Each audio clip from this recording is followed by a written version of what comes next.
반갑습니다, 여러분.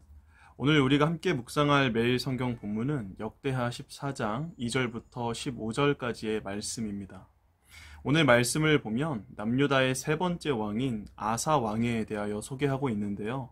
특별히 그가 행한 종교개혁과 더불어 굿스와의 전쟁에 관한 기록이 나오고 있습니다.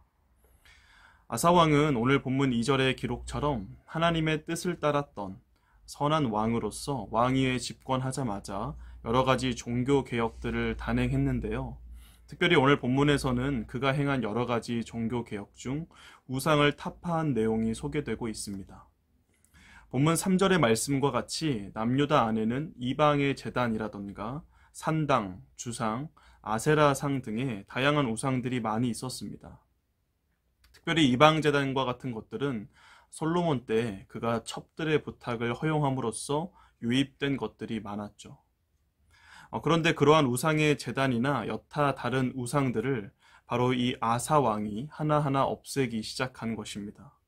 그러면서 아사 왕은 남유다 백성들이 그러한 우상 앞에 절하는 것 대신 하나님의 율법과 명령을 행하게 함으로써 하나님을 찾도록 만들었습니다.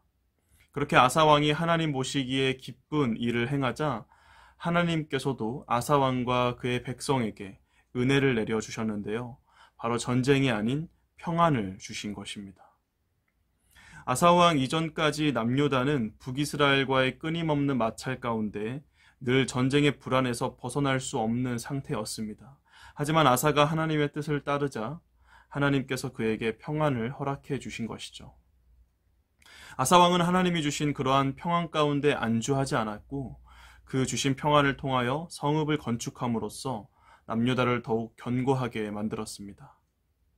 그런데 그렇게 평안이 어느 정도 지속되는가 싶더니 아사왕에게도 위기가 한번 찾아왔습니다. 바로 구스 사람 세라가 쳐들어온 것이죠. 구스는 이집트 남부 에티오피아 지역을 가리키는데요. 많은 성경학자들이 이 세라라는 인물을 애굽 왕 시삭의 아들인 오소르콘 수아의 장관으로 추정하고 있습니다. 그런데 이 세라가 이끌고 온 병사가 만만치가 않았습니다. 그는 군사 100만 명과 병거 300대를 거느리고 마레사라는 성읍에 이르렀는데요. 이에 맞서는 아사 왕의 군대는 창병과 궁수를 합쳐서 58만 명밖에 되지 않았습니다.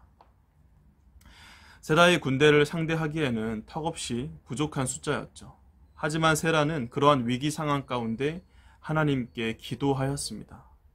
그는 본문 11절 말씀처럼 자신들이 의지할 분은 오직 하나님 한 분뿐이며 감히 사람이 주를 이기지 못하게 해달라 간청하였는데 하나님께서는 그 기도에 응답하심으로 구스의 군대를 물리쳐 주셨습니다. 저는 오늘의 이 본문을 묵상하며 하나님을 찾는 일이 우리의 삶에 평안을 얻는 가장 유일한 길임을 다시 한번 깨닫게 되었습니다.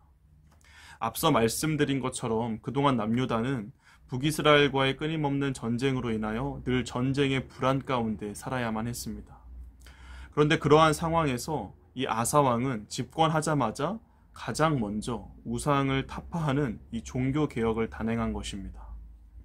그러면서 그가 고백했던 것이 우리가 주를 찾았으므로 우리 사방에 평안을 주셨느니라 라는 말이었습니다. 아마도 이 아사왕 역시도 전쟁을 대비하거나 다른 군사적인 전략을 짜는 것보다 가장 먼저 하나님을 찾는 일이 스스로가 평안을 누리는 가장 확실하고도 유일한 길임을 알고 있었던 게 아닌가라는 생각을 해보았습니다. 오늘날 우리 역시도 마찬가지라고 생각합니다.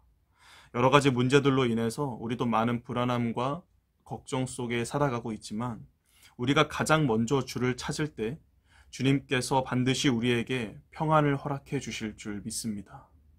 그러므로 오늘 하루도 가장 먼저 주님을 먼저 찾으며 주님의 뜻을 이루고자 노력하는 저와 여러분이 되면 좋겠습니다.